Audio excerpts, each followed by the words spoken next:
In the last few weeks, 6 indie games have been released, all made by teams of 5 people or less, and combined they've sold over 8 million copies. While studios with hundreds of developers, hundreds of millions in the bank are shutting down, these absolute lunatics are winning, and it's not even close. 2025 has proved something. When you make something genuinely new, genuinely weird, genuinely passionate, we notice. 6 games, all completely unique, all from tiny teams willing to try something no one else would, and they're being rewarded for it because innovation beats budget, risk beats formula, fun beats focus groups. Gaming isn't broken, it's just happening somewhere else right now, and this year it's undeniable. Indie games are winning, so let's break down these 6 games and why they matter. Let's start with the most ridiculous one, RV There Yet. It's a co-op game where up to 4 players try to drive a falling apart RV out of a deadly valley. Kind of like Overcooked meets off-roading. You're steering, repairing, winching the vehicle up cliffs while everything explodes around you. It's physics-based chaos. 5 people made this, veterans from Coffee Stain, the Goat Simulator studio, but still 5 people, and they built the game in 3 months. Started as a game jam prototype, they liked it, fleshed it out, shipped it, 3 months from concept to release. It cost just £6, sold 1.3 million copies, hit 100,000 concurrent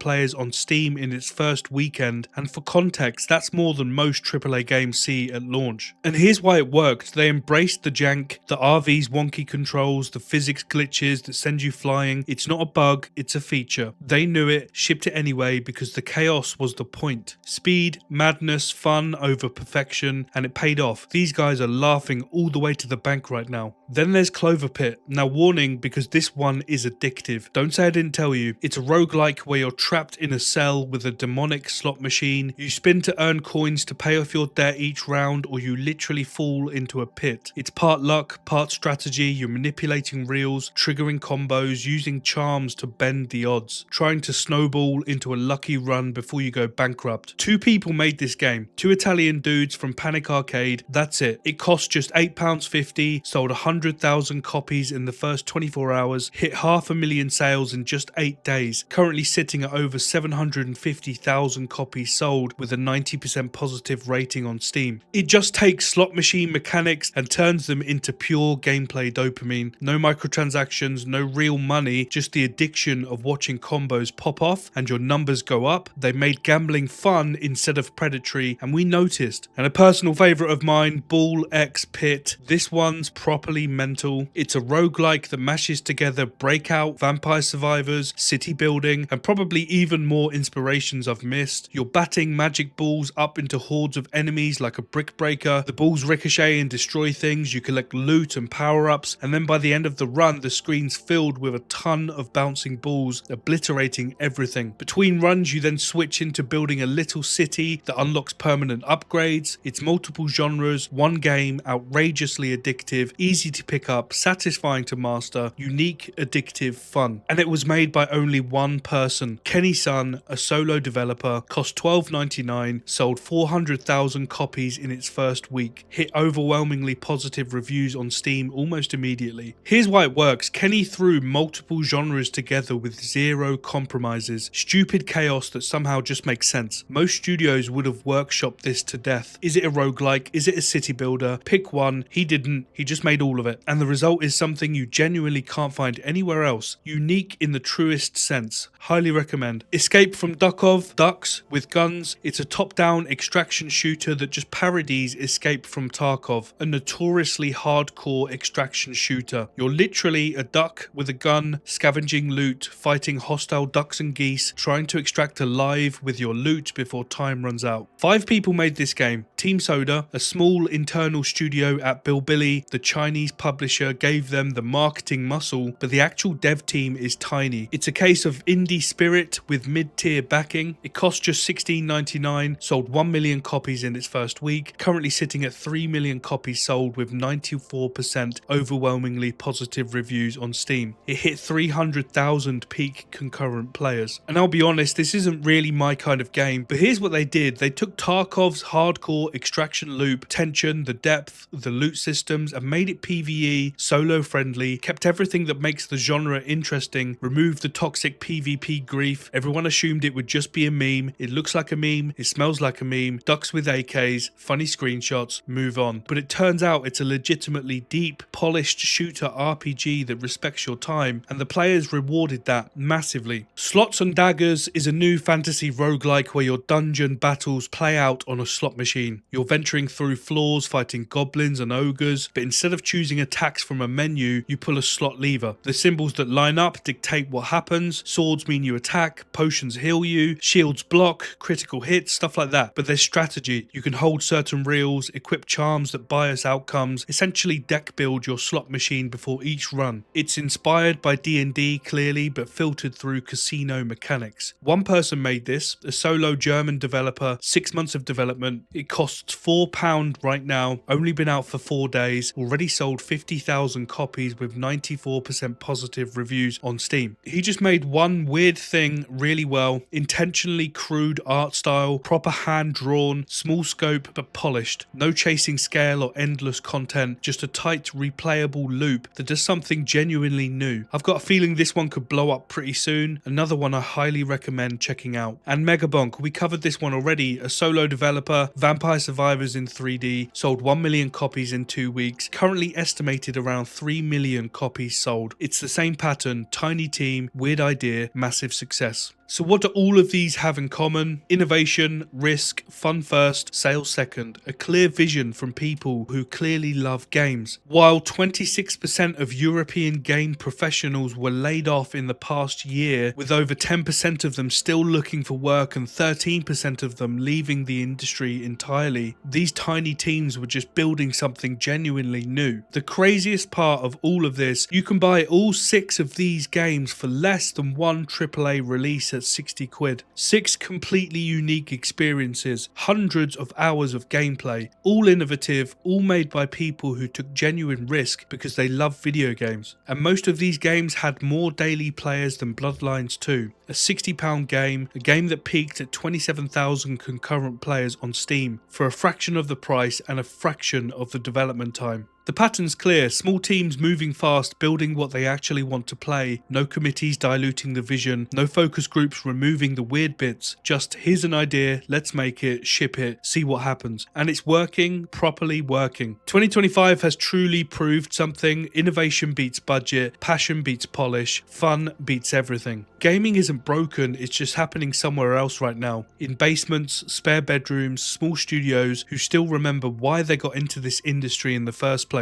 That's where all the innovation is happening right now, and if you can't see it by now, then you need to get your eyes checked. As always, thanks so much for watching, appreciate you. If you enjoyed the video, make sure to give it a like, drop a comment and subscribe to the channel. There's plenty more where this came from. Thanks again, I'll see you in the next one.